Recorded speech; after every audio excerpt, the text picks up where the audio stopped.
Everybody loves controversies online. If there's anything that happens that is even remotely scandalous, people simply must share every thought in their head about it and tell us all why they are right about the thing and that the thing is very bad. This happens in MMA like any other majorly followed topic. But today, we need to talk about those times the scandals weren't anywhere near as scandalous as people believe. In fact, there was nothing really there at all in most of the outrages we're going to discuss. I'm Tommy from MMA On Point. A massive thank you to our channel Hall of Famers for their continued support, and these are the 10 most overblown MMA controversies. Number 10, Rampage's Rampage. I'm not talking about the truck thing, by the way. In 2011, a professional Bleacher Report writer did a list of the worst moments in MMA history, and in it included the end of the third fight between Rampage Jackson and Vanderlei Silva. And when I read that, I thought, I don't even remember what it is he's talking about. So I went back and watched the fight again. After a hook puts Silva out cold, Page runs in for a follow-up strike and lands 3 before being pulled away by the referee. Now, was Yves Lavigne a little bit slow in jumping in? He was. Were the follow-ups needed? They were not. Is this one of the darkest moments in the history of the sport? I respectfully disagree. This is pretty commonplace, especially of that era, but even after it. Dan Henderson's flying punch to Michael Bisping's face after KOing him was so beloved, the man made it his damn logo. And in 2019, were we all saying super necessary for like 2 months after Jorge Masvidal threw haymakers into the face of the stiffest unconscious person I've ever seen in Ben Askren. Maybe don't watch MMA, go back to soccer. These types of follow-ups happen all the time. Not only was Vandy okay, but he had no issue with the strikes afterwards. I'm not saying it's right, although most fighters are going to follow up until they're pulled away. But I'm also not saying it's a scandalous thing or a moment that is any different than dozens that have occurred in other high-profile moments that I can name off the top of my head. Number 9, Dana extorts the extorter. I don't know if you are all aware of this or not, but the rich, famous, and powerful often have relations with people that are not their spouses. An outrageous accusation. I know, it's shocking. Sometimes those spouses are even fully aware and do not care or turn a blind eye to it. It's just an entirely different world than the one that we all live in. But bad PR is bad PR, and when Dana White was the victim of an extortion attempt in 2014 by a couple who secretly filmed White doing the no pants dance with the female half of the duo, his lawyers asked that his identity be kept from the public. The story was simply reported in the local news as a prominent Las Vegas businessman being extorted. The reason we all know that it was Dana now is because instead of paying this couple for the tape, White called the FBI. The man who set up the extortion pled guilty and did a year in the clink. But when he got out, he sued Dana because, according to him, White said that he'd be paid for his silence after pleading guilty and never saw a dime. This civil suit did not protect Dana's identity, and so the whole sordid tale was now out in the public, even though the case was dismissed on the grounds that they never actually had anything in writing or an agreed upon amount. It's a rookie mistake. Gosh, you hate to see it. So, did Dana's entire world collapse as a result of his name finally being revealed in this case? Yeah, no. To quote Sicario, they won't even make the papers in El Paso. Dana White cheats on his wife isn't that good of a headline. The only newsworthy aspect of the case was White cleverly screwing over the extortionist, a move that was praised by fans. Number 8, Tafa's verbal tap. One good argument for why it's important for fans to know the history of the sports they enjoy is when unusual scenarios play out, there's previous points of historical reference to help understand. For example, when Justin Tafa's younger brother was submitted recently by Johnny Walker's younger brother. While attempting to escape a heel hook, Tafa cried out in pain and the referee immediately stopped the fight. Stop! He didn't tap, but he yelled. He did not tap, he yelled. The fans in the arena, the fans online, and Tafa himself were furious. So much so that Tafa slapped Walker after the fight, which didn't even make sense. Slap the referee if you're mad about the stop. I kid, of course, don't slap referees. Even the commentary team was confused by what happened, which is incredibly surprising considering DC and DC are former champions. But the unified rules of what constitutes a verbal tap out have been the same for a very long time. Quote, when a contestant verbally announces to the referee that he or she does not wish to continue or makes audible sounds such as screams indicating pain or discomfort, the fight's over. Longtime fans or on-point viewers might remember Chael Sonnen suffering the same fate as Junior Tafa in his WEC middleweight title bout against Paulo Filho. You screaming? He's not tapping, though. The referee doesn't get to determine if your screaming means it's not a fun thing happening to you, or that the bone in your arm is tearing through your muscles, tendons, and flesh. So on top of being well established, it just makes sense for fighter safety. Number 7. New gloves, no fun. After decades of the exact same gloves being used by the UFC, despite years of complaints about various aspects of them, the promotion finally decided to redesign their iconic fingerless mitts with a whole host of features that were meant to address many of the issues that previous gloves had. They even playtested them using the Contender Series until they felt that they had enough data to reveal them to the public, debuting the new glove in the lead-up to their first ever usage at UFC 302. The event featured 0 knockouts, the staple thing that the UFC has happen at their events. Immediately, fans were speculating that it was somehow the new gloves that were responsible. The UFC had nerfed itself. Over the next 3 events, knockouts were few and far between, and the hysteria over the new gloves ruining the sport was gaining momentum. At UFC on ABC, the entire prelims were without knockouts. Then a hero came along. Volkan Oezdemir absolutely destroyed Johnny Walker in the first round with a punch that very definitively said it's a skill issue, not the gloves. Me and him were looking at each other. Are these gloves fucked up?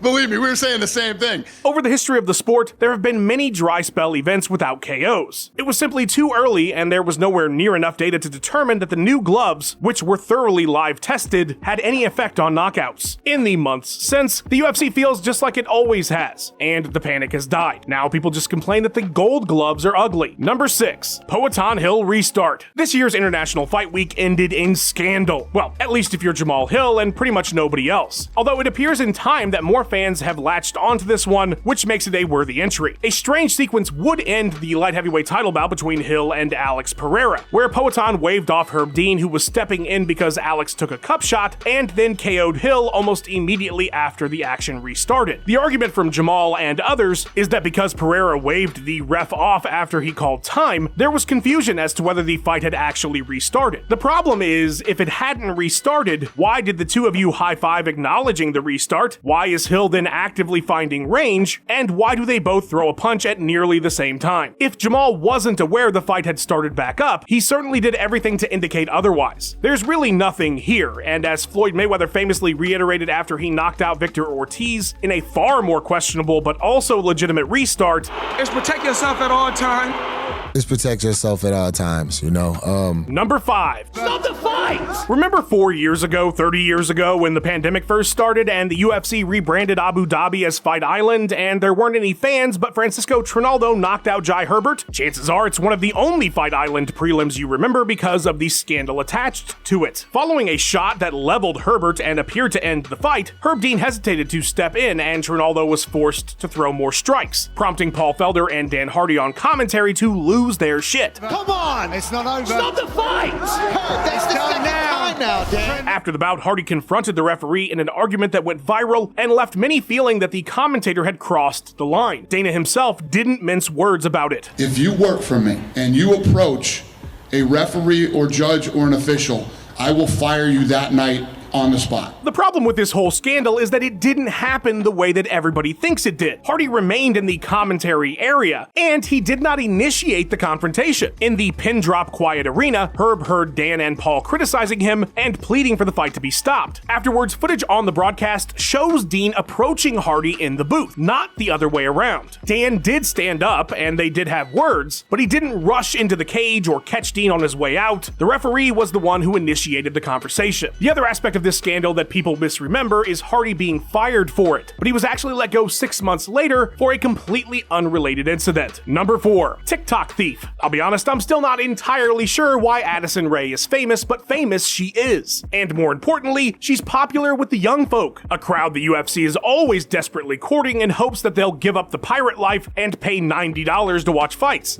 Yeah, I don't see that happening, Bobby. Addison is a client of Endeavor as well, so her teaming up with the UFC to do a little promotional work for Conor vs. Poirier 3 made a ton of sense. The part of that promotional work that got everyone up in arms was when Ray posted images of her behind the scenes for what was her doing a few fighter interviews. The joking caption about 3 months of broadcast journalism in college, the fact that she's richer than probably every UFC fighter besides Conor, and the perception online that she was now either in a permanent position or had taken somebody else's job that we were already be familiar with, had everybody piling on, to the point where she was trending because everybody was so pissed off at her. While the caption didn't help, there was never any indication this was a full-time gig, which it was not, so everybody jumped to conclusions and got upset way too fast. Imagine that, right? People doing that on the internet? Rare occurrence. Never happens. Number 3, Greasegate. It's one of the more famous scandals of the post-Tough Boom era, and unlike most of the other entries in this video, here we have both smoke and fire. Between several rounds of the fight between GSP and BJ Penn for the welterweight title, you can see a cornerman rubbing Vaseline on George's face and then rubbing his body with those same hands. Well, that sounds bad when you say it like that. But why is this a non-scandal? Well, twofold. After each application, officials from Nevada can be seen taking a towel and wiping the jelly off St. Pierre, so the likelihood it ended up serving any advantage is probably very small. And then secondly, it's not entirely clear that GSP's team did this intentionally or the guy was just having a brain fart. If you were going to cheat, seems like a pretty terrible way of attempting it, considering they were immediately caught twice. Not to mention, I can't imagine St. Pierre thinking he needed that to win. I think it's just sad, you know what I mean? I think BJ Penn tried to discredit me for my win. Penn wanted cash, he wanted bans, suspensions, St. Pierre stripped. Ultimately, he would get none of those things at all. Nevada ruled the applications accidental and that it did not alter the course of the fight. A silver lining from all of this, though, was the very obvious rule change that in the future Vaseline is only applied by cutmen and not the team of the fighters. Number 2, Ariel of the People. If you watched UFC 199, you were treated to one of the greatest upsets of all time, and a super sweet trailer right before the co-main event for UFC 200, which featured the shocking return of Bork Laser. That's only if you were some filthy casual, though, because if you were on Twitter and watching the prelims, you already heard about Brock's return because Ariel Helwani, who was in attendance, broke the news 3 hours earlier. The scoop allegedly caused a Zuffa meltdown backstage, where every higher-up suspected the other of being the leaker. It was like The Thing, but with the lowest stakes possible. A relatively small number of fans finding out that Lesnar was returning just a bit earlier than the other fans. Ariel and company were then subsequently kicked out of the building and banned for life. Helwani then did the rounds on sports shows discussing the ban. And I would do it all again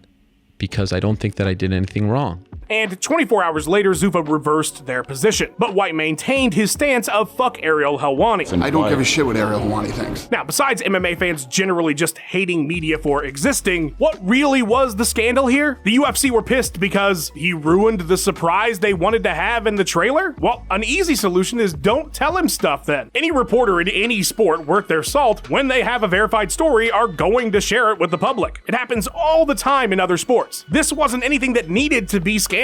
But the UFC were salty about it and made it a much bigger deal by banning Helwani. Number 1, UFC as blood sport. In many ways, it's the biggest MMA scandal of all time, and we only have ourselves to blame for it. Well, maybe more so Campbell McLaren, whose genius marketing for the original UFC events, which played up the idea that there were no rules and that someone might die, worked a little too well. Everybody actually believed him, and a moral panic set in, which would see the sport banned across the United States, nearly ended entirely, and then set back majorly, in some ways still to this day, with plenty of current normal folks seeing only barbarism when they hear about the UFC. But for all the worry about human cockfighting and the decline of Western civilization, mixed martial arts at the highest level, and largely at all levels, has been a pretty safe venture as combat sports go. Yes, MMA is much younger than boxing, which has seen countless deaths over the years, but 30 plus is still a pretty long time to go without any real major incidents, and more importantly, regular ones. Yes, of course, it is dangerous. And yes, it's probably too early to know if the long-term effects will be as bad as boxing. But by and large, this fear that MMA was going to get people killed and regularly life-alteringly injured was simply not the case. And would you look at that, society did not collapse as a result of cage fighting. It's like Marty said in True Detective, old men die and the world keeps spinning. Speaking of things that are immortal, the editor of this video, Max Randall, absolutely crushed this edit. Follow him on his socials, show him love, and check out his awesome YouTube channel. A big shout to our channel Hall of Famers. Thank you all so much for your support. You guys make this whole thing so much easier. Fight fans, you can join as well. That's what the join button is for. Become a channel member, there's exclusive content, you might have some say in our videos, absolutely worth it. Like and subscribe or Addison Ray will take your job as well. Comment down below other scandals that were overblown in mixed martial arts, and thank you so much for watching, guys. Have yourselves a good one.